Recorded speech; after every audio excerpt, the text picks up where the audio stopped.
Bu, dari 46 tahun ini, Bu Mira kalau diambil satu poin yang jadi titik terendah Bu Mira yang sulit banget gitu.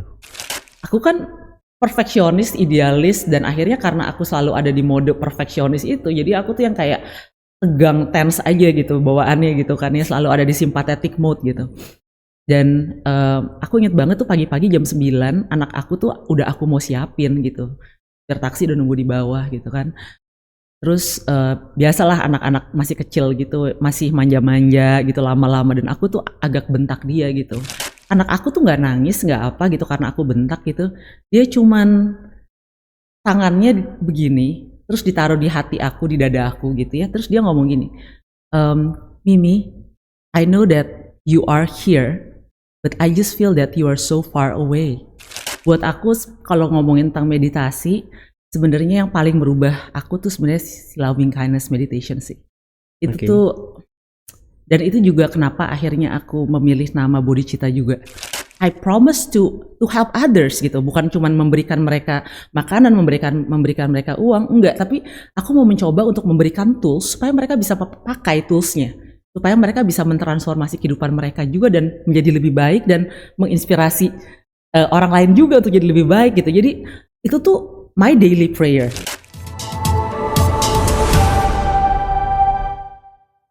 Teman-teman, kembali lagi bersama saya Abisarana Johan di Open Room, salah satu podcast Ego Mindful yang hari ini udah mengundang terkait dengan salah satu orang yang penting juga dalam kesehatan masyarakat, yaitu adalah Bu Mira Majid. Beliau adalah seorang dokter gigi dan juga mulai berkecimpung lebih banyak di bidang kesehatan mental, kemudian juga meditasi, yoga, dan juga sound healing, dan integrative medicine lainnya.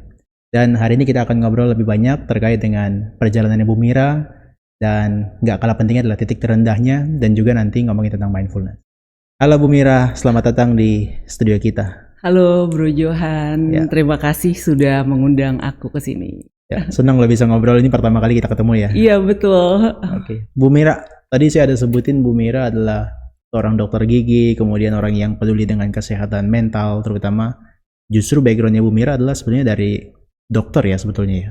Iya betul. Aku dokter gigi, spesialis gusi. Jadi aku namanya periodontis ya. Jadi aku spesialis gusi.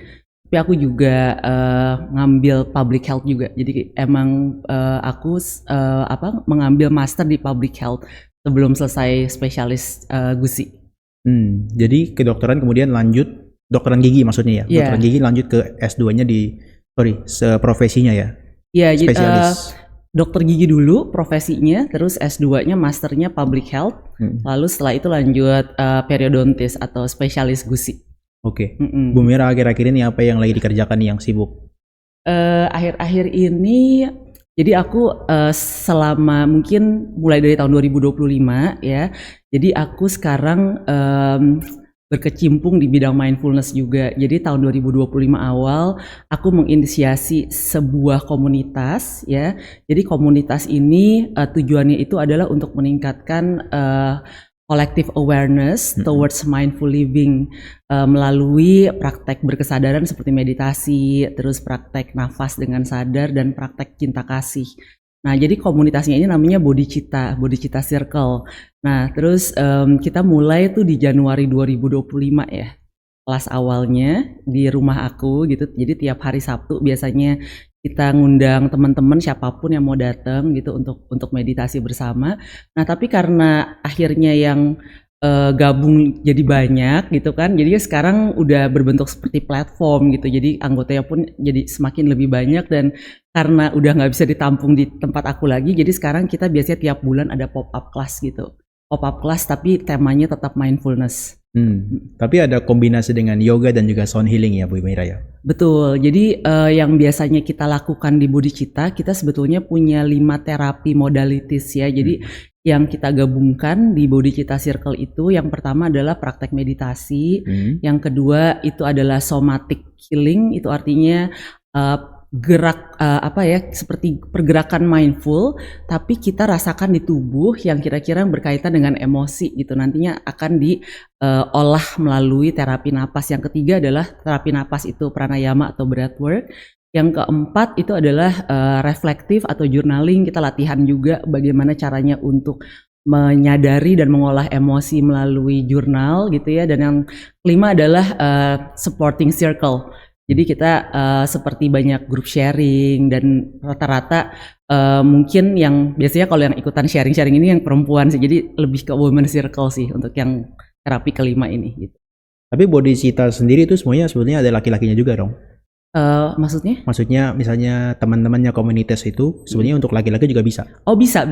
Laki-laki atau perempuan bisa sih, nggak cuman perempuan aja. Jadi it's actually buat semuanya gitu ya. Tapi memang kalau untuk yang sharing circle karena banyak perempuan yang mungkin lebih lebih looking forward untuk cerita, untuk berbagi, lebih terbuka. Biasanya kalau kita ada seperti sharing group gitu rata-rata yang datang perempuan. Tapi kalau yang sebenarnya terapinya sebenarnya bisa buat perempuan dan laki-laki kok. Oke. Bu, kenapa tertarik dengan bidang tersebut, Bu? Tadi kayak ada somatic healing, kemudian ada breathwork dan sebagainya. Itu apa yang menggerakkan Bu Mira awalnya? Jadi sebenarnya aku itu tuh awalnya sebetulnya karena yoga ya. Jadi 15 tahun yang lalu aku latihan yoga untuk pertama kali. Dan sebetulnya saat itu mungkin kalau misalnya aku ngomongin tentang meditasi atau duduk dengan nafas gitu ya, kayaknya aku ngerasa kayak itu suatu yang mustahil buat aku lakuin, kayak bosen banget gitu. Tapi aku memang latihan yoga kan lama gitu. Nah terus I think setelah kita latihan yoga lama ya, lama-lama mungkin karena awalnya yoga itu kan sebetulnya melatih kesadaran juga, tapi melalui gerakan dan juga melalui nafas juga. Jadi digabungkan antara gerakan, nafas dengan kesadaran sebetulnya. Nah akhirnya lama-lama setelah aku latihan yoga, mulai tuh kayak tertarik untuk mempelajari meditasi. Mungkin itu sekitar 10 tahun yang lalu ya. Dan mulai pelan-pelan belajar meditasi. Dan akhirnya aku mulai betul-betul mempelajari meditasi. Yang pertama kalinya itu aku ingat banget adalah Anapanasati ya. Jadi bernafas, memperhatikan nafas sebagai objek dari meditasi. Nah itu aku ingat banget sebelum pandemik, mungkin tahun 2017 apa 2016 ya, dan guru aku yang pertama itu adalah Dr. Yudi Gajali. Oke. Jadi aku ingat banget dulu aku praktek di area Jakarta Selatan di daerah dekat Blok M, dan Dr. Yudi Gajali itu dulu ngajar meditasi setiap Selasa Kamis itu di area selatan juga gitu. Jadi dekat tempat-tempat praktek. Jadi setiap selesai praktek, aku ingat setiap Selasa dan Kamis tuh jam-jam 5, jam 6 pasti udah buru-buru tuh ke sana, ke tempatnya Dr. Yudi Gajali. Terus latihan nafas, dan masih ada foto-fotonya tuh, masih ngajarin bener-bener yang memperhatikan nafas di ujung hidung gitu. Itu pertama kali sih aku bener-bener yang mempelajari Anapanasati itu dari Dr. Yudi Gajali itu. Jadi I think awalnya adalah karena yoga, tapi akhirnya lama-lama terbawa untuk masuk lebih jauh lagi untuk belajar meditasi, dan akhirnya kayaknya menurut aku itu kayak pintu gerbang ya. Setelah kita hanya memperhatikan nafas dengan sadar, akhirnya ternyata kita melangkah jauh lebih ke dalam lagi, kita banyak sekali yang bisa kita gali dan olah dari situ gitu. Tapi fokusnya Bu Mira di mana nih? Dari 5 tadi itu, apakah memang 5-5-nya digunakan terus? Atau memang ada fokus tersendiri di Bodhicitta itu? Misalnya kayak, saya lihat soalnya ada trauma, kemudian yang sering Bu Mira bahas kan adalah kayak luka masa lalu dan sebagainya. Iya.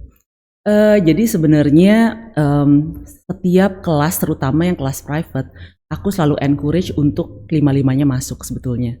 Apalagi kalau misalnya selain private, terus kita punya waktu lebih lama ya, seperti retreat gitu, pasti aku 5-5-nya aku aplikasikan gitu. Tapi kalau misalnya pop-up class seperti Lotus Sanctuary, karena kita punya pop-up class ya, jadi tiap bulan selalu ada kelas dari Bodhicitta itu sendiri. Nah itu karena waktunya terbatas, cuma 2 jam, kita terpaksa nggak bisa menggabungkan semuanya. Tapi yang pasti yang selalu aku integrasikan adalah pasti meditasi.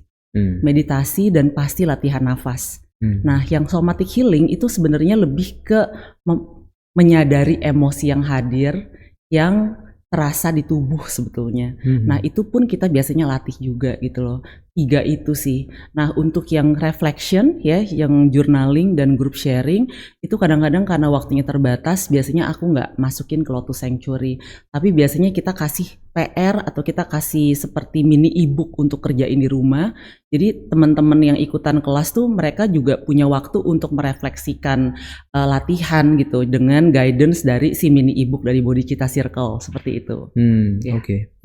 Bu Mira, kalau misalnya terkait dengan perjalanannya belajar, yang yoga kan lebih pertama ya. Iya. Kemudian yang 10 tahun yang lalu baru mengenal meditasi.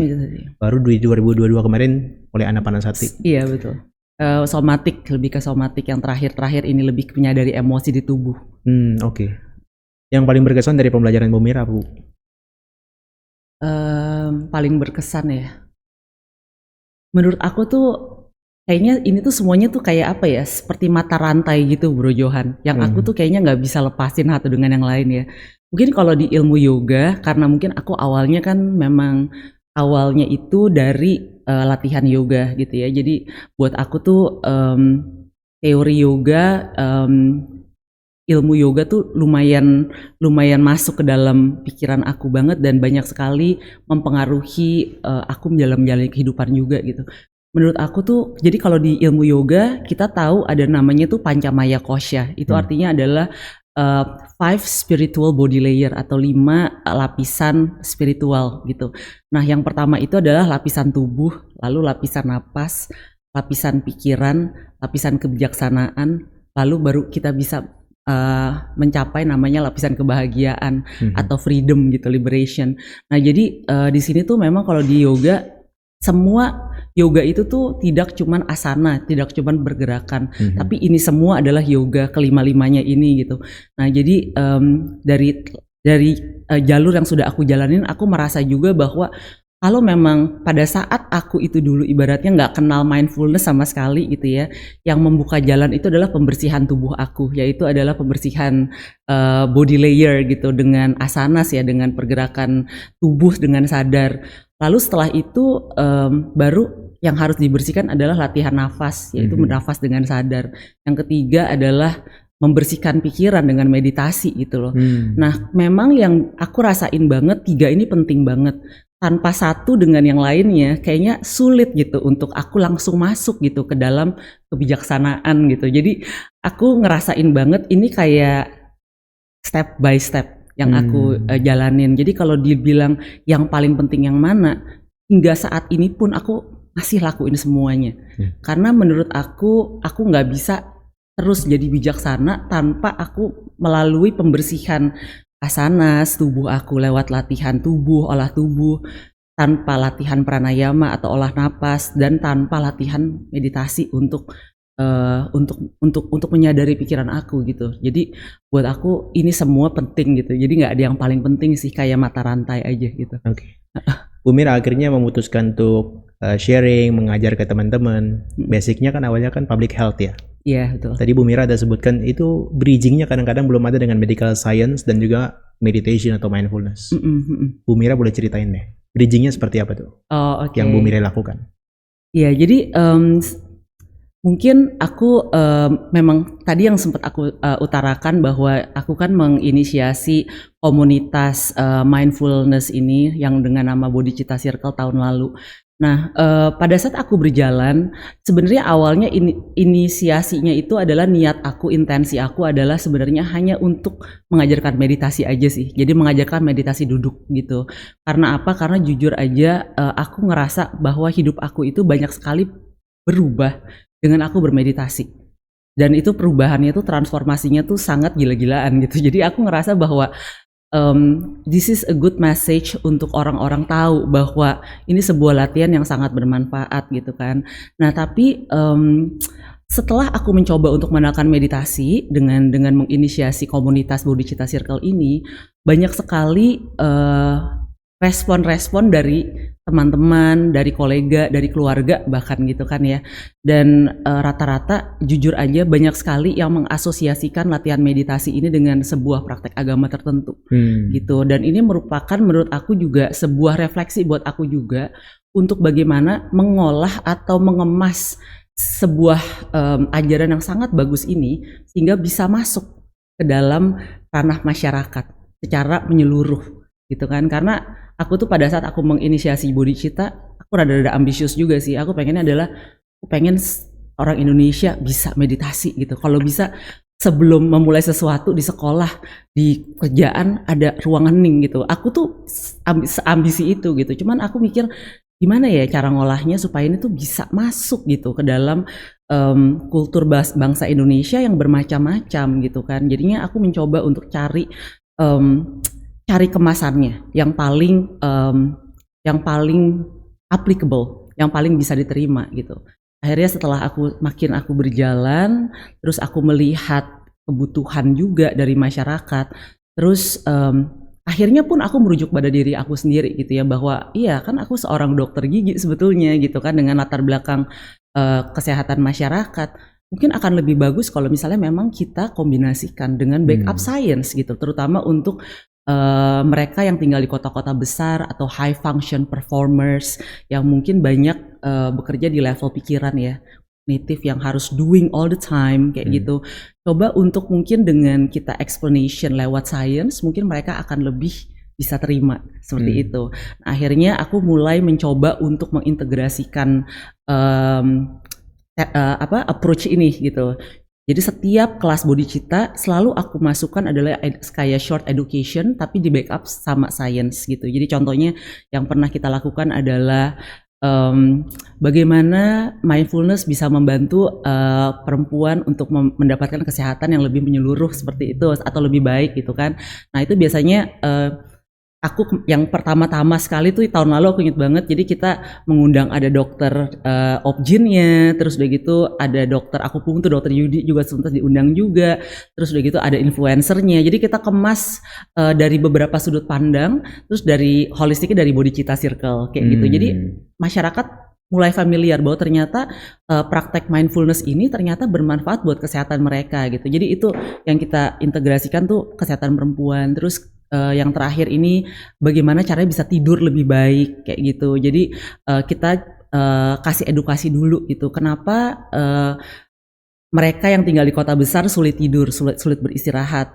Terus backup science-nya seperti apa dan bagaimana caranya ternyata dengan praktek mindfulness, dengan meditasi ternyata bisa membantu kita lebih beristirahat. Contohnya misalnya karena lebih mudah meregulasi sistem saraf dari simpatetik masuk ke dalam parasimpatetik seperti itu. Jadi ternyata pada saat aku mengemasnya dengan kemasan seperti ini ternyata bisa masuk mana-mana aku lihatnya gitu. Jadi walaupun sederhana ya, nggak terlalu yang deep medical science banget, tapi lebih dikemas dengan cara populer gitu. Nah akhirnya ternyata bisa masuk tuh ke kantor, ke komunitas perempuan, mulai ke sekolah, ke universitas seperti itu gitu. Dan menurut aku tujuan aku itu sih sebetulnya. Jadi sesederhana apapun juga orang-orang mulai tertarik. Oh ternyata bisa lebih sehat. Oh ternyata bisa lebih tidur lebih nyenyak. Oh ternyata bisa lebih cantik gitu misalnya seperti itu. Memang masih terlihat jualan, cuman esensinya itu sih sebenarnya supaya mereka bisa hidup dengan sadar aja gitu. Itu. Bu, saya agak curious dengan Bu Mira, kayaknya sangat kental dengan loving kindness meditation. Ya betul. Kenapa? Buat aku kalau ngomongin tentang meditasi, sebenarnya yang paling merubah aku tuh sebenarnya si loving kindness meditation sih. Itu tuh, dan itu juga kenapa akhirnya aku memilih nama bodhicitta juga, gitu ya. Jadi karena mungkin ini jadi cerita nih masa lalu. Jadi mungkin aku pada saat aku kecil, kayaknya aku selalu mencari cinta gitu. Apa sih cinta, dan selalu mengharapkan untuk outsourcing cinta tersebut dari luar gitu. Mungkin mencari dari ayahku, dari mamaku gitu kan. Dan memang kan generasi zaman dulu mungkin tidak se-ekspresif kita ya. Kalau sekarang kan mungkin kalau generasi sekarang lebih ke anak tuh yang I love you kayak gitu, peluk gitu. Kalau zaman-zaman aku masih kecil mungkin bukannya nggak sayang orang tua, tapi mereka mungkin mengekspresikan rasa cintanya berbeda seperti itu ya. Nah akhirnya aku kayaknya mencari terus tuh si cinta itu gitu kan.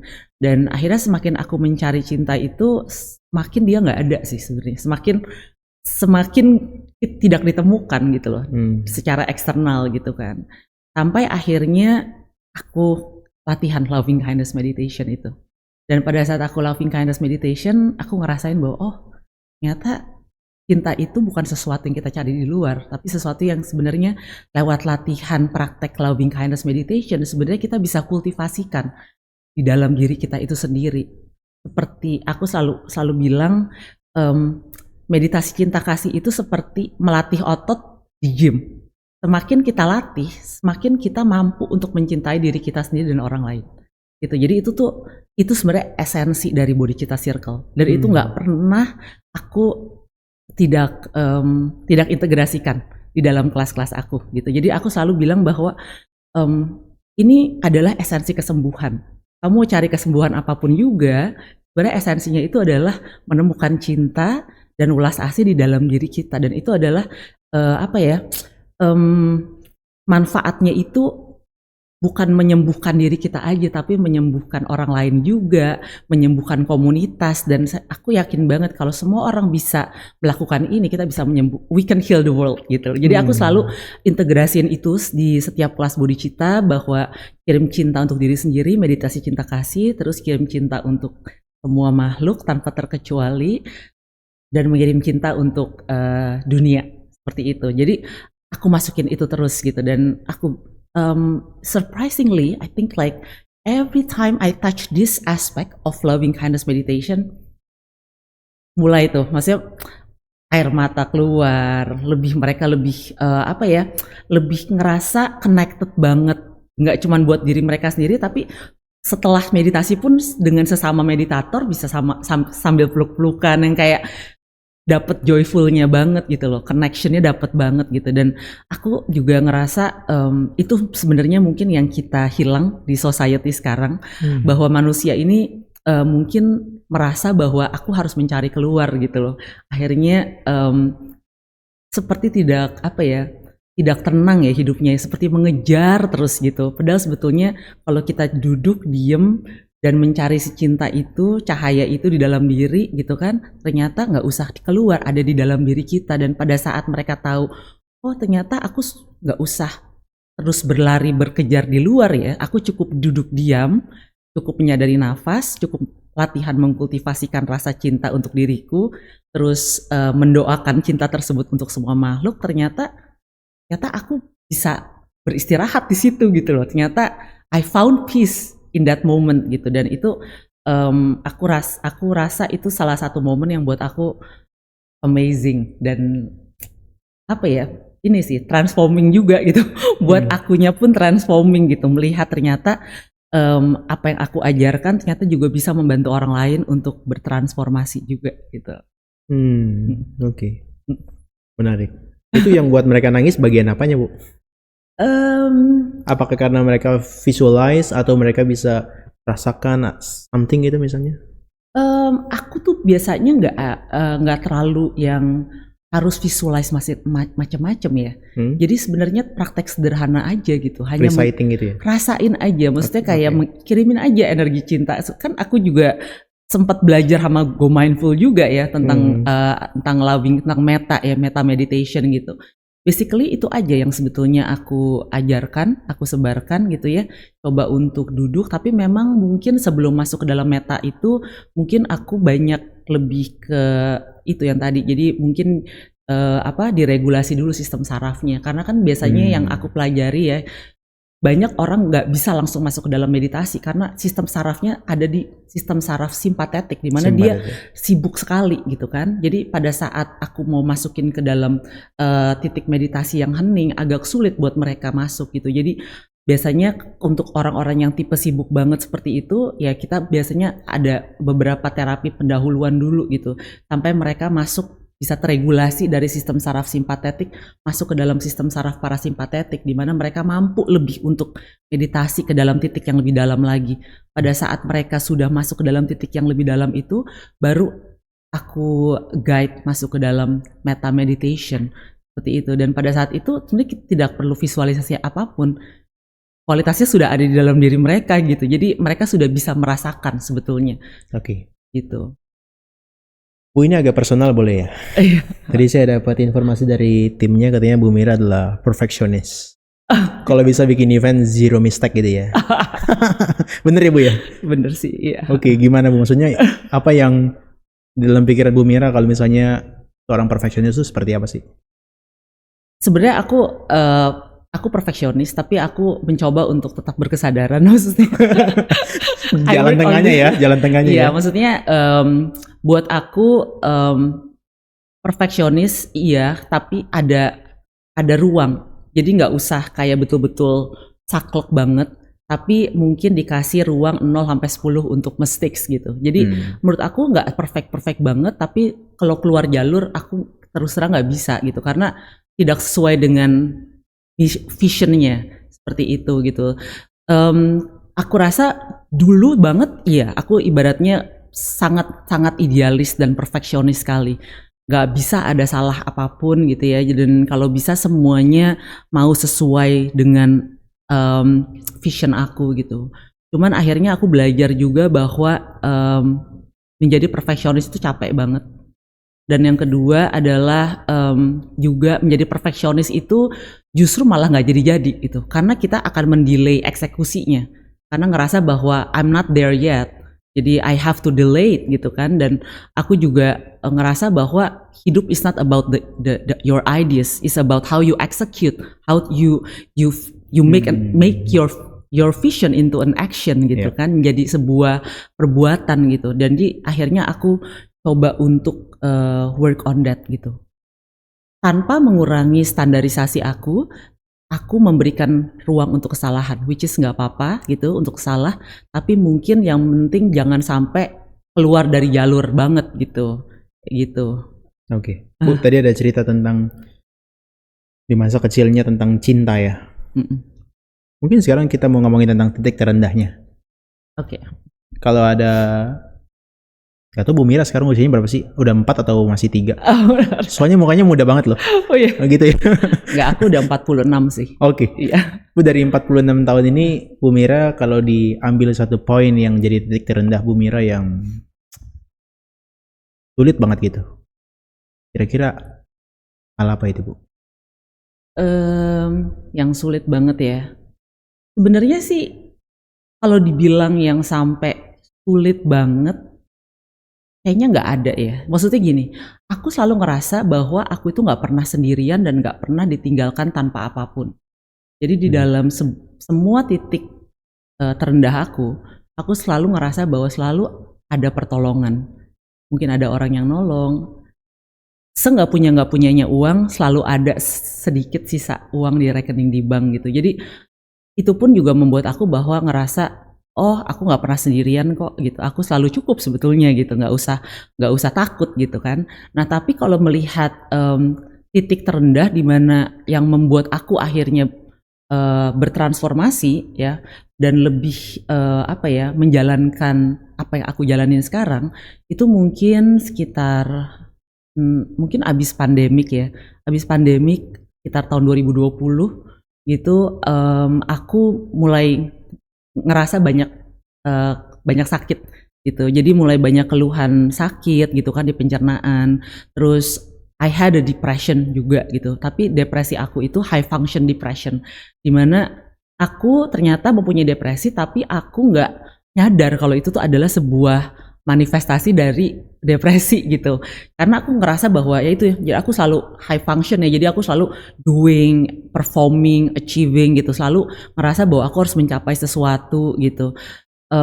Dan selalu karena pengen perfect semuanya ya, orang mungkin lihatnya dari luar, oh hidup lo aman-aman aja gitu. Justru mungkin orang-orang banyak yang lihat aku yang wow, lo keren banget gitu. Padahal sebenarnya aku tuh suffer gitu di dalamnya. Aku ngerasa disconnected, aku ngerasa tidak terhubung dengan diriku, dan yang pasti adalah aku ngerasa bahwa aku nggak bisa terhubung dengan anak-anak aku gitu. Jadi aku ngerasa titik terendah adalah ada satu momen yang membuat aku ngerasa bahwa oke, I have to do something about this.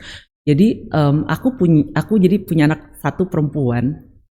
Saat itu dia umurnya masih mungkin masih 5 tahun lah ya, 5 tahunan gitu, 6 tahun. Nah kita tuh suka bikin kayak girls trip gitu bareng-bareng gitu kan, berdua gitu. Jadi aku suka ngajakin dia pergi cuman berdua aja gitu. Nah, kita saat itu kita merencanakan sebuah liburan cuman kita berdua aja ke Singapura gitu, dimana tuh anak aku tuh udah looking forward banget gitu kan, karena aku udah janjiin dia, oke nih, aku manggil diriku Mimi ya, Mimi nabung dulu, kamu sekolah yang pinter, nanti kalau dapat nilai bagus nanti kita berdua ke Singapura girls trip gitu. Jadi anak aku tuh kayak looking forward banget ke Singapura gitu, mau ke Universal Studio gitu, dan aku tuh udah nyiapin semuanya buat dia kan. Nah pada saat akhirnya kita ada di Singapura ya, dan itu aku inget banget hari itu tuh kita rencana mau ke Universal Studio gitu. Aku kan perfeksionis, idealis, dan akhirnya karena aku selalu ada di mode perfeksionis itu, jadi aku tuh yang kayak tegang, tense aja gitu bawaannya gitu kan ya, selalu ada di sympathetic mode gitu. Dan aku inget banget tuh pagi-pagi jam 9, anak aku tuh udah aku mau siapin gitu. Taksi udah nunggu di bawah gitu kan. Terus biasalah anak-anak masih kecil gitu, masih manja-manja gitu lama-lama, dan aku tuh agak bentak dia gitu.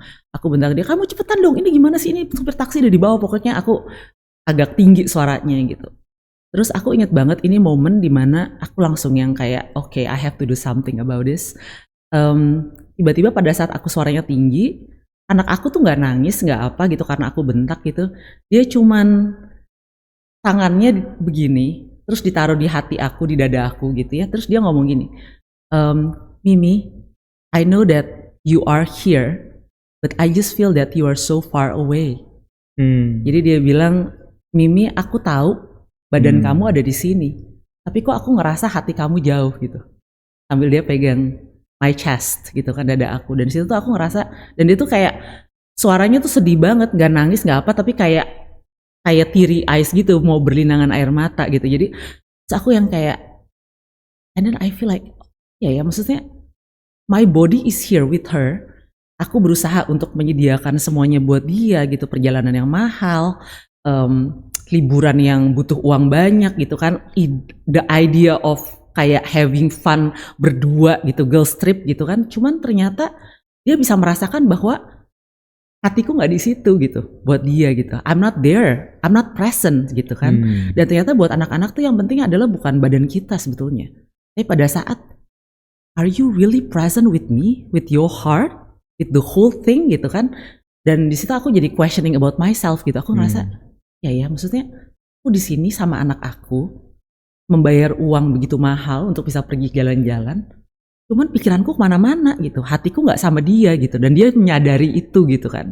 Dan di situ akhirnya aku mulai refleksi, aku mulai berefleks bahwa bagaimana caranya aku bisa lebih sadar lagi sebagai seorang tua gitu. Bukan berarti aku memberikan segalanya buat anak aku secara material, terus aku lupa bahwa ternyata hatiku nggak sama dia, kesadaranku nggak bersama dia gitu. Ternyata itu buat anak tuh penting banget gitu. Nah di situ akhirnya aku mulai untuk work more sih about myself gitu. Dan sometimes I also feel that less is more. Kadang-kadang kita sebagai orang tua, kita ngerasa kita harus provide, kasih ini, kasih itu buat anak-anak, tapi kalau cuman bungkusnya aja, kemasannya, tapi hati kita tidak di situ, pikiran kita kemana-mana, what for? Mereka akan acknowledge itu, mereka akan merasakan itu gitu loh. Dan buktinya itu adalah anak aku sendiri gitu, dimana dia tahu bahwa perjalanan ini mahal, aku put effort, nabung segala macem, sebuah perjalanan yang kita cita-citain berdua. Tapi pada intinya pada saat kita di situ, kita nggak bisa enjoy because like I'm not present gitu. My heart is somewhere else, my mind is somewhere else gitu. Only my body is there gitu. Dan mereka ngerasa gitu. Jadi akhirnya dari situ aku banyak belajar sih. Itu kayak I think that was one of my biggest rock bottom, dimana aku lihat anak aku sedih banget karena aku nggak bisa jadi seorang ibu yang present, yang bisa mencintai mereka dengan memang okay, this is me gitu loh, kayak unconditional gitu. Di situ aku yang kayak aduh, kayak aku ini sih kayak bener-bener harus okay, I have to do something about it gitu. Itu yang bener-bener ngebuat aku berubah kayaknya. Lagi-lagi tentang cinta ya Bu ya? Iya betul. Bener, yes. Terus apa maksudnya yang melakukan something itu, apa yang Ibu Mira lakukan? Menurut aku mulai untuk kita ngomongnya ya biasanya kalau di bodhicitta itu adalah embodied ya. Jadi membawa praktek kita menjadi praktek yang hidup, tidak cuman praktek di dalam matras yoga, Ritual praktek aja ya. duduk, tapi bagaimana menghidupkan praktek itu di dalam tubuh aku, gitu, dalam nafas aku, di dalam the way I make a decision into my daily life, seperti itu. Dan itu menurut aku that's when actually like I work on somatic more. Karena di somatik ini kita menyadari semua emosi yang hadir, apa yang dirasakan di dalam tubuh kita gitu. Jadi ternyata semua emosi yang kita rasakan itu ternyata termanifest di dalam tubuh. Contohnya misalnya kalau kita lagi marah gitu ya, misalnya mengingat sesuatu masalah di masa lalu yang membawa emosi kemarahan, ternyata kalau misalnya kita sadari di tubuh, ternyata manifestasinya adalah misalnya contohnya perutnya jadi nggak enak, seperti itu. Pencernaannya Bu ya? Pencernaannya lagi jadi nggak enak. Atau bisa juga yang aku sampai sehari ini adalah masih sering banget aku rasakan adalah panic attack ya. Jadi karena mungkin pas masih kecil aku nggak terbiasa untuk ngomong di publik atau allow myself to be seen. Jadi pada saat aku mulai masuk ke dalam mindfulness, otomatis kan aku mulai menampakkan diri aku ke banyak orang gitu kan, melalui mungkin sosial media, terus mungkin melalui event ngajar dan yang datang banyak orang. Sampai hari ini 1-2 hari sebelum event-event tersebut, aku pasti dapat panic attack, serangan. Dimana aku notice banget bahwa ternyata setiap aku mau manggung gitu ya, menampilkan diriku gitu, pasti short breath, terus kayak dadanya sesek, napasnya kayak memburu gitu, kayak cepat gitu, dan tiba-tiba jadi sesek nafasnya, dan itu tuh masih sampai hari ini gitu. Nah, dengan aku meng-acknowledge alarm-alarm di tubuh aku itu yang berkorelasi dengan emosi-emosi tertentu, aku bisa work on that more. Jadi aku mungkin bisa meregulasinya dengan, contohnya yang biasa aku lakuin adalah dengan tapping, melepaskan emosi tersebut dari tubuh melalui nafas. Nah ternyata dengan melakukan somatic terapi ini, ternyata banyak banget emosi-emosi yang terpendam di badan aku ini, itu mulai terolah gitu. Mulai terolah, terproses dengan baik, dan aku lebih bisa menyadari gitu. Karena biasanya yang aku selalu ajarin juga ya sama teman-teman yang suka gabung ke kelasnya bodhicitta gitu kan, tubuh ini menyimpan banyak banget pengalaman emosi, dan kadang-kadang yang kita rasakan adalah emosi itu kita taunya adalah di proses di level kognitif aja gitu, padahal sebenarnya emosi itu tuh ada di tubuh kita. Nah dengan melepas atau memproses emosi yang ada di dalam tubuh kita ini, kita jadi memprogram tubuh untuk mengalami sebuah hal yang baru sebetulnya gitu, dan tidak terjebak di dalam masa lalu gitu. Seperti dulu misalnya aku pas kecil aku takut di depan publik gitu kan. Nah sekarang mungkin kalau aku nggak kenal somatic terapi gitu ya, mungkin aku sampai sekarang masih males tuh, pasti akan withdraw. Setiap aku harus ke depan publik pasti aku akan narik diri aku gitu. Tapi dengan si somatic ini mungkin aku bisa lebih meregulasi, jadinya aku lebih siap untuk oke, aku tahu aku takut, aku masih dapat panic attack, ya udah aku regulasi aja, tapi it doesn't change the way I make a decision gitu. Aku tetap akan melakukan tugas aku, bukan menghindarinya gitu. Jadi menurut aku ini praktek yang penting banget sih untuk kita mentransformasi diri kita gitu loh. Gitu. Bu, kalau nggak keberatan boleh di-mention dong apa yang kita latih dalam somatic healing itu maksudnya? Apa aja maksudnya? Kalau yang biasanya kita lakuin di bodhicitta ya, biasanya adalah seperti ini. Jadi kita bawa emosi-emosi yang yang mungkin kita merasa kita bilang adalah trauma ya. Trauma itu sebenarnya nggak harus sesuatu yang besar. Tapi kadang-kadang hal-hal kecil yang mungkin kita tidak utarakan, tidak kita ucapkan, kita tidak berikan ruang, itu tersimpan di tubuh kita gitu. Jadi belum terproses gitu.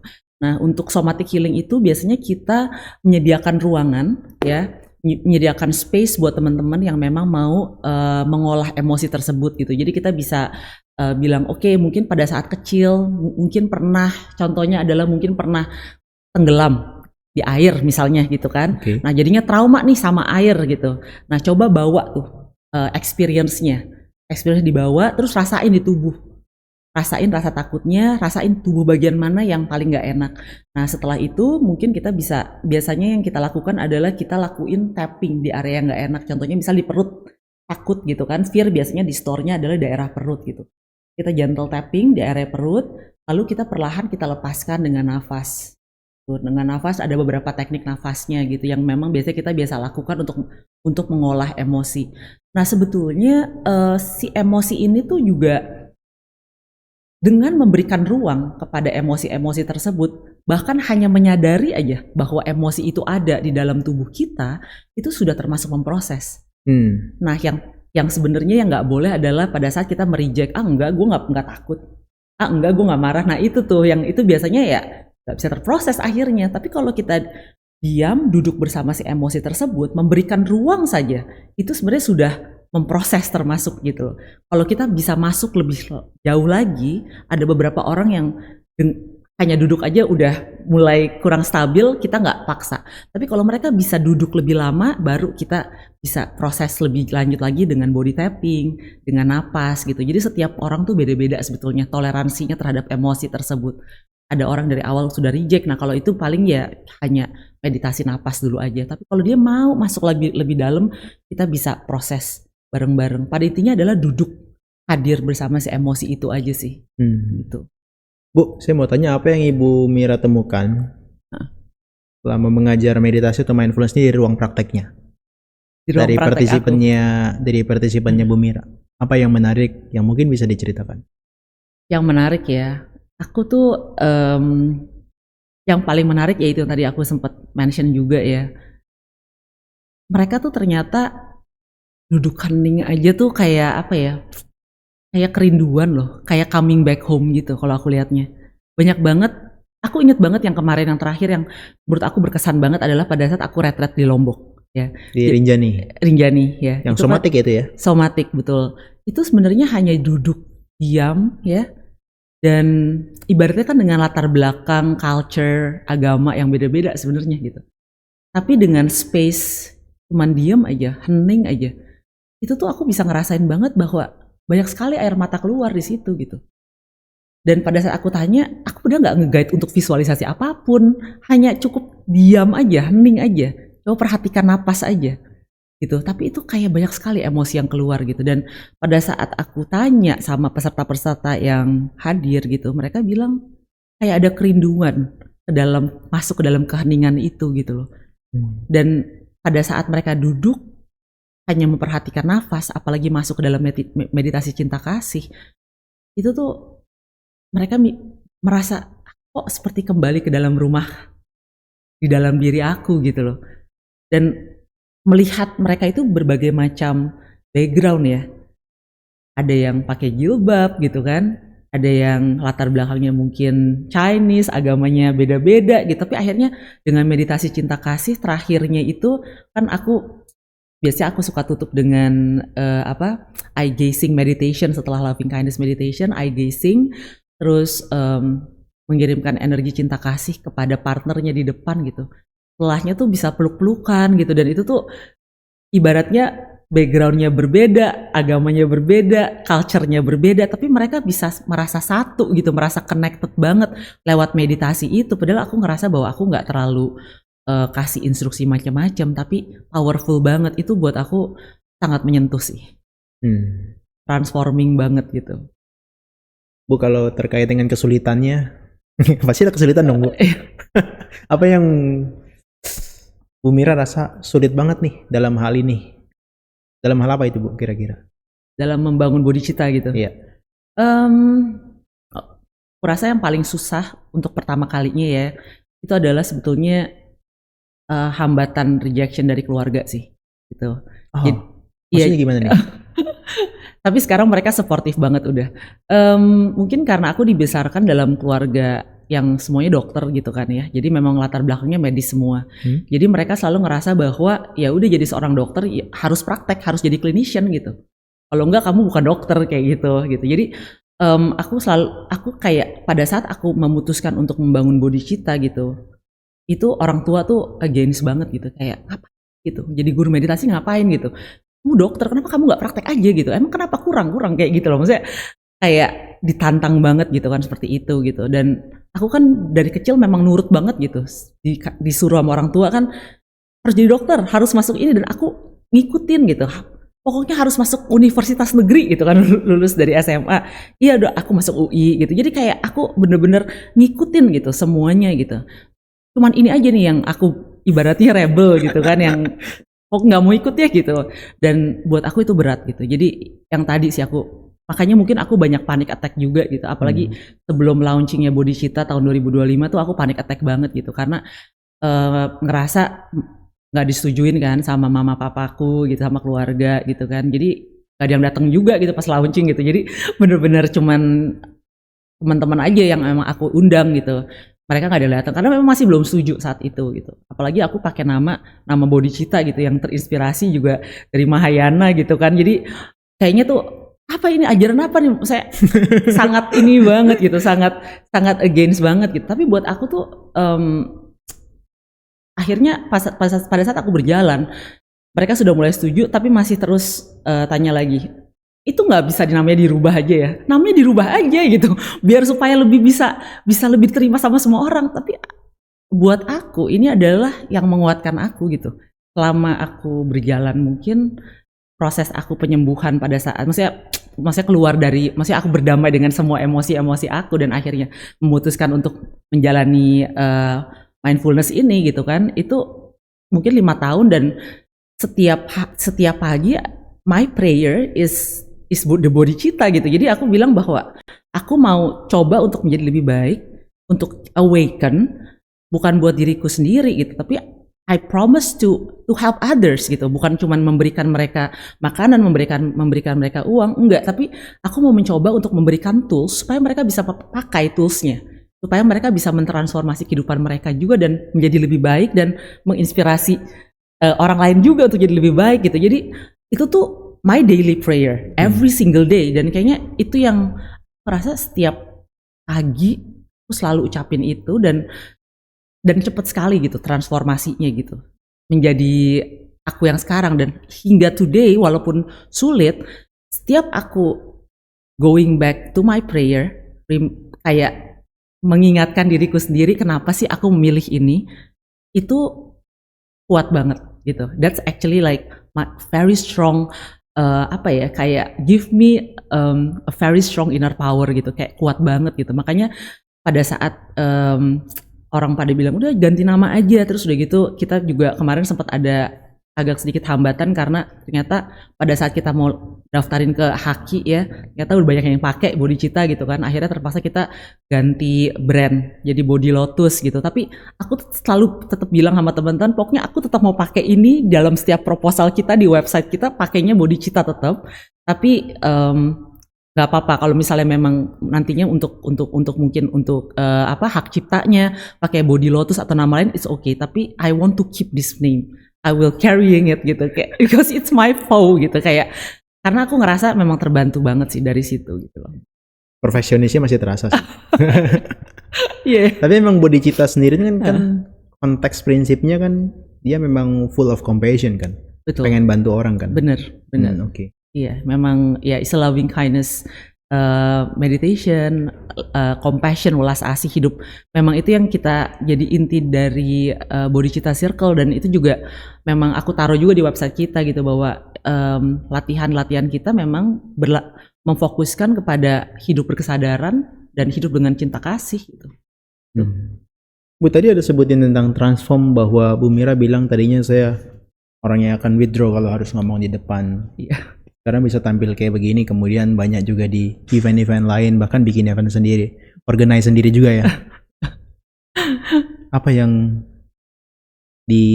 dikatakan itu sebabnya juga karena mindfulness juga? Iya betul, dengan karena mindfulness juga, dengan meditasi, tapi juga adalah karena si Bodhicitta itu juga sih. Kayaknya aku setelah aku hidup berkesadaran gitu ya, akhirnya aku menemukan bahwa ternyata aku ini datang ke sini dengan sebuah tugas gitu, dengan sebuah misi gitu, misi kehidupan aku gitu yang aku jalanin gitu. Dan misi kehidupan aku ya adalah bagaimana menyampaikan kebaikan untuk orang lain gitu. Dan akhirnya pada saat aku menemukan si misi tersebut gitu, aku mencoba untuk cari jalan bagaimana caranya supaya misi itu terus bisa terdeliver dengan baik gitu. Pesan-pesan kebaikan ini bagaimana bisa terus tersampaikan dengan baik gitu. Dan dari situlah aku juga akhirnya menyembuhkan banyak hal-hal yang dulu aku hindari atau luka-luka aku. Contohnya misalnya aku takut untuk ngomong depan publik gitu kan. Atau aku dulu takut untuk pegang uang gitu. Atau takut untuk bikin bisnis yang kayak gitu. Kayak ngerasa bahwa buat bisnis itu tuh kayaknya aduh capek deh gitu. Apain sih buat bisnis gitu, capek lah gitu, banyak masalahnya, enakan udah praktek aja, terima gaji, beres kayak gitu kan. Cuma setelah aku tahu bahwa misiku adalah untuk bisa menyebarkan pesan kebaikan ini dengan mengemasnya menjadi sesuatu yang sederhana, nggak orang lain bisa mencerna gitu. Ya udah, nggak apa-apa buat aku ada di sini itu adalah alat untuk menyebarkan bodhicitta. Gitu. Aku membuat bisnis, misalnya kita sekarang mulai coba untuk buat bodywear untuk kayak mindful outfit, mindful clothing line. Terus kita lagi akan buat body well untuk skincare produk gitu. Itu tuh it's a tools buat menyebarkan message-nya bodhicitta gitu. Jadi buat aku itu cuman alat aja gitu. Jadi aku yang takut punya bisnis, takut untuk berhadapan dengan orang banyak, takut untuk keluar dari zona nyaman aku. Ya ini sekarang aku coba untuk aku coba untuk hadapi semua ketakutan aku. Karena apa? Karena aku mau menyebarkan si message ini gitu loh. Bu, tadi kita kan ada ngomong tentang bridgingnya ya Bu ya. Kalau kepada publik misalnya orang yang betul-betul nol gitu ya. Jadi sebenarnya dia butuh gitu loh. Kira-kira hal apa yang Bu Mira kasih suggestion ke mereka untuk dipelajari pertama? Kalau aku biasanya ya mungkin karena aku basisnya dari yoga ya. Yoga dulu. Aku gerak tubuh sih, nggak usah yoga yang ini banget tapi gerak tubuh gitu. Dan biasanya kalau butuh banget kalau nggak gerak tubuh adalah koneksi sama alam sih, grounding biasanya. Jadi yang benar-benar beginner banget ya nggak bisa ngapa-ngapain gitu. Aku cuma bilang ya udah kalau gitu grounding aja, nggak usah pakai alas kaki. Alam, jalan-jalan gitu, pagi-pagi bangun pagi kena sinar matahari ya, jangan pakai sendal, injak rumput, rasain kasarnya tekstur rumput, rasain basahnya tanah habis kena air hujan, dan coba aja 5 menit gitu, nggak usah cek HP, hanya khusus menyadari sensasi di tubuh, itu aja sih. Sama ya pelan-pelan mulai untuk perlahan gerak dengan selaraskan dengan nafas gitu. Mungkin bisa dengan yoga sederhana atau bahkan yang biasanya kita ajarkan qigong juga. Qigong kan lebih simple movementnya. Kita selaraskan dengan gerakan nafas, lalu dengan olah tubuh seperti itu sambil grounding di alam. Itu sih yang paling sederhana biasanya. Tapi ini menarik, belajar Qigong juga ya Bu ya? Qigong iya belajar juga. Qigong yang geraknya agak slow motion gitu kan? Iya benar. Kayak Tai Chi dah? Mirip, betul. Tapi kita kayak benar-benar kombinasiin sama nafas biasanya gitu. Oke, sama kayak dikombinasi sama breathwork tadi ya? Benar. Dan nantinya kalau udah mulai lebih dalam lagi, kita bisa juga rasain kayak emosi di tubuh gitu. Jadi dikombinasiin sama somatik juga. Terus dilepaskannya melalui gerakan qigong, gerakan pergerakan nafas seperti itu. Bu, dengan concernnya Bu Mira di medical science dan juga mindfulness dan yoga dan sound healing yang lainnya, insight apa yang Bu Mira bisa kasih ke kita yang orang lain sebenarnya belum tahu kira-kira? Oke, kalau menurut aku sih mungkin ini a reminder buat semua orang sih, dan buat diri aku juga ya. Mungkin jangan kecapean kali ya. Jangan terus berlari gitu loh. Karena menurut aku kendala terbesar untuk mindfulness itu adalah kalau kita terlalu sibuk sebetulnya. Oke. Jadi terlalu sibuk, terlalu mengejar, terlalu mau mencapai, terlalu banyak ekspektasi ya. Itu akan lebih sulit biasanya untuk kita duduk gitu, mengambil jeda gitu. Jadi mungkin kalau misalnya aku bisa kasih reminder, dan also my reminder as well untuk tiap hari gitu. Mungkin nggak usah set too many plans atau nggak usah punya ekspektasi yang terlalu banyak ya, lebih ke mungkin pelan-pelan berjalan sambil dinikmatin aja prosesnya gitu, tanpa terlalu banyak menaruh ekspektasi yang berlebihan gitu. Karena itu sebetulnya menurut aku kalau kita banyak sekali ekspektasi ya, terus banyak banget komitmen, itu akan sulit, makin sulit untuk kita duduk tenang atau untuk living in mindfulness gitu loh, akan lebih sulit sekali. Dan itu juga banyak aku kasih reminder, kasih edukasi banyak buat teman-teman juga gitu. Jadi setiap di mini-mini ebook aku juga suka aku kasih jeda gitu. Oke, break dulu, nafas dulu gitu. Jadi nggak usah terus lagi apalagi gitu. Kadang-kadang kan pengen dipepet-pepetin terus. Nah, jangan sih. Kayak ini aja kasih jeda, slow, pelan-pelan kayak gitu, dinikmatin kayak gitu. Saya mulai ketemu titik tengahnya perfeksionis nih. Ternyata ada pelannya juga ya ternyata ya. Titik tengahnya perfeksionis ya. Ya itu sih yang tadi aku bilang. Aku kasih ruang untuk kesalahan. Jadi buat aku salah nggak apa-apa ya. Terus nggak sempurna nggak apa-apa. Apalagi sekarang aku kerja bersama-sama tim kan.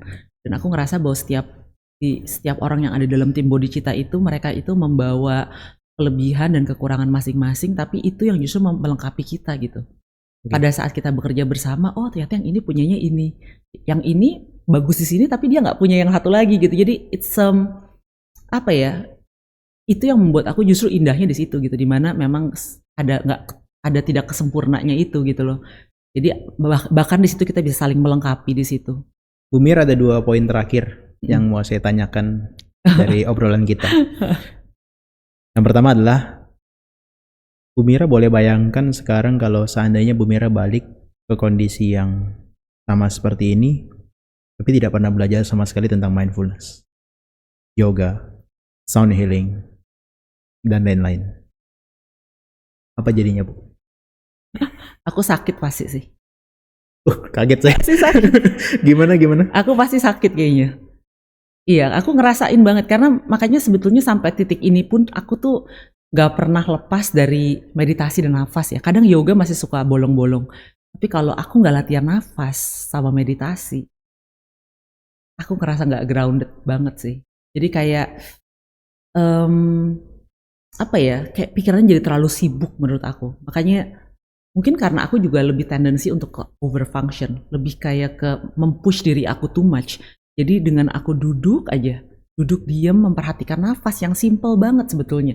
Gak usah terlalu sampai yang mungkin vipassana atau apa, atau mungkin ikut retret, gak usah, kayak hanya duduk aja pagi, sebelum aktivitas, malam, sama di tengah hari gitu kan. Mungkin abis makan siang atau sebelumnya, cuman hanya menyadari nafas aja. Dan energi cinta kasih itu aku kultivasikan gitu. Itu aja yang ngebantuin aku untuk kayak bener-bener move day by day. Jadi kalau tanpa itu, aku rasa mungkin gak mungkin aku menjalankan berbagai banyak role saat ini gitu. Itu satu, dan kedua, aku rasa aku gampang sakit pasti gitu, karena mungkin terlalu sibuk ya otaknya gitu. Jadi pada saat aku mesti istirahat, mungkin gak bisa istirahat dengan sempurna gitu. Kalau ini sekarang mungkin aku tahu untuk berhenti, lebih tahu bahwa mengambil jeda, lebih tahu untuk tidak harus expect terlalu banyak gitu. Jadi sangat bermanfaat sih latihan mindfulness gitu. Dan ya itu tadi aku bilang, latihan meta meditation atau meditasi cinta kasih membuat aku merasa lebih komplit di dalam diri ya, karena sudah menemukan cinta di dalam diri aku dan juga bisa mencintai setiap orang gitu dengan kelebihan dan kekurangannya mereka masing-masing seperti itu. Oke. Poin terakhir boleh, Bu ya? Boleh. Kalau seandainya ada orang yang di luar sana yang lagi mengalami titik terendahnya, atau bahkan mengalami kejadian serupa seperti Bu Mira tadi, kok kayak hilang cintanya ya, atau seperti tadi anaknya tiba-tiba pegang dadanya, badannya di sini tapi hatinya nggak di sini gitu. Kira-kira pesannya Bu Mira apa ke mereka supaya mereka juga mungkin mau mulai belajar untuk mindfulness? Oke, pesan aku sih yang pertama, jangan terlalu sibuk, jangan terlalu melekat ya.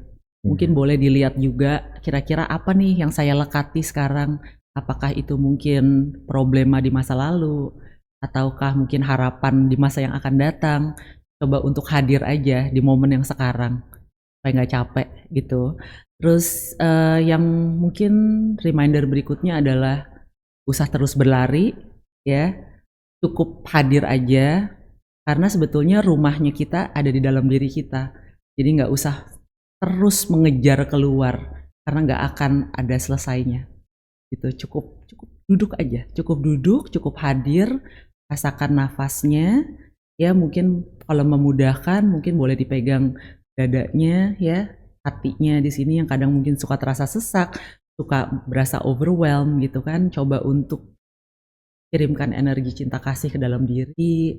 Dan yang terakhir buat teman-teman yang mungkin ngerasa bahwa lagi di titik terendah, aku cuma mau bilang kamu nggak sendirian ya, selalu ada supporting system itu selalu ada di mana-mana gitu. Jadi percaya aja karena aku pun selalu ngerasa bahwa aku dalam titik terendahku nggak pernah aku ditinggalkan tanpa apapun, tanpa siapapun gitu. Selalu ada orang lain yang membantu, selalu ada hadiah kecil atau rezeki kecil yang bisa menyokong aku. Dan juga yang terakhir banget yang mungkin aku ngerasa banget bisa mentransformasi diriku, mungkin buat teman-teman yang mau mencoba berubah ya, coba untuk start your day with intention. Jadi coba untuk memulai hari dengan intensi kebaikan bahwa oke, hari ini aku akan memulai hidup aku untuk menjadi lebih baik, tapi bukan cuma untuk diriku aja, tapi untuk semua makhluk. Pada saat aku lebih baik, aku berjanji bahwa aku akan menolong semua makhluk gitu loh. Aku akan menyebarkan kebaikan, cinta kasih supaya mereka pun bisa hidup dalam kebaikan dan cinta kasih itu. Dan kayaknya aku rasa pada saat kita merubah intensi hidup kita nggak cuma buat diri kita aja, tapi buat orang lain, di situ kayaknya semesta akan membantu kita juga gitu loh untuk melakukan, untuk membuat perubahan, untuk bertransformasi gitu. Oke, Bu Mira. Bodhicitta itu fokus di Sanctuary Lotus sama Somatic Healing Retreat tadi ya? Iya betul. Apalagi yang lain Bu? Jadi untuk yang sekarang kita fokuskan adalah kita fokusnya itu di pop-up class Lotus Sanctuary tiap bulan ya. Tempatnya pindah-pindah, memang sengaja pindah-pindah karena memang rencananya memang mau menjangkau banyak orang gitu kan di semua lokasi. Terus retreat, somatic healing, terus sekarang kita lagi bikin yang website itu. Rencananya adalah itu seperti kayak online learning platform untuk mindfulness gitu. Jadi kita pinginnya nanti teman-teman nggak usah ada di Jakarta atau nggak usah ada di Bali, tapi ada dimanapun bisa akses lewat website, artikel-artikel terbaru, terus udah gitu video-video latihan, terus mini ebook gitu. Jadi semuanya bisa diakses di situ. Sama kita ada supporting product juga sih yang tadi aku sempat mention, itu adalah mindful apparel, jadi clothing line, tapi temanya itu adalah tema mindfulness. Jadi selalu ada kata-kata untuk empowering, reminder gitu kan, yang semuanya merujuk ke kesadaran, cinta kasih. Terus yang satu lagi adalah body well. Body well itu adalah untuk skincare, tapi untuk regulasi hormon wanita gitu. Jadi lebih kayak hormon balancing, terus untuk regulasi sistem saraf supaya nggak kena anxiety, tidurnya lebih enak, seperti itu. Itu aja. Oke. Sukses terus ya Bu ya. Thank you. Proyeknya semuanya. Thank you udah sharing hari ini, menginspirasi yang lain. Terima kasih Bro Johan. Oke, teman-teman, itulah Bu Mira Majid yang udah sharing kepada kita terkait dengan perjalanannya dan juga tentang mindfulness. Sampai jumpa lagi di Open Room episode berikutnya.